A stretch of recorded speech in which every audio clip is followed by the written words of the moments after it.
let's get right to our top story, and it is a bombshell. News that the longest held hostage in U.S. history, who disappeared in Iran 7 years ago, was in fact working for the CIA. This is something the government has always denied. NBC's Justice correspondent Pete Williams is on the story this morning. Pete, good morning. What can you tell us? Well, Savannah, this information does shed some new light on what Bob Levinson, a former FBI agent, was up to when he vanished in Iran in the spring of 2007. It turns out he was doing some contract work for the CIA. Since the day Robert Levinson went missing overseas nearly 7 years ago after a meeting on Iran's Kish island, the U.S. government has maintained that he was there on his own. Example, this from the State Department spokeswoman Jen Psaki. On March 9, 2007, Robert Levinson went missing during a business trip. But now the AP and the Washington Post have revealed that he was actually there doing contract work for the CIA, something officials familiar with Levinson's case now confirm. But the stories say the CIA officials who dealt with him had no authority to approve what he was doing.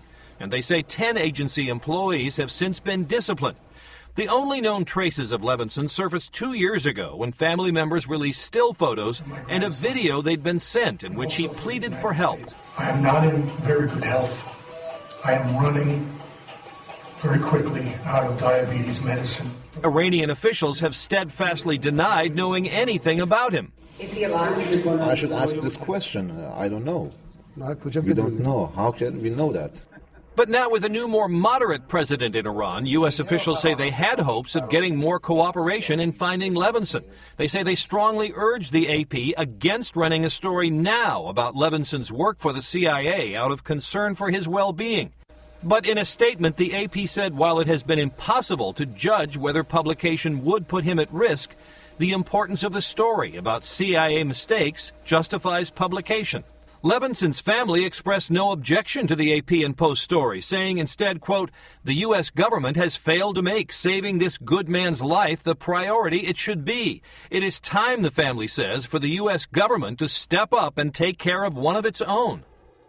The family says some in the government have done their duty to help find him, but that too many have not. In late November, Robert Levinson became the longest held hostage in U.S. history. Savannah. And Pete, we've seen sort of a thawing, at least the Iranian officials and U.S. officials talking to each other, a potential deal over Iran's nuclear program. What do you know about any contact with the Iranians on this issue recently?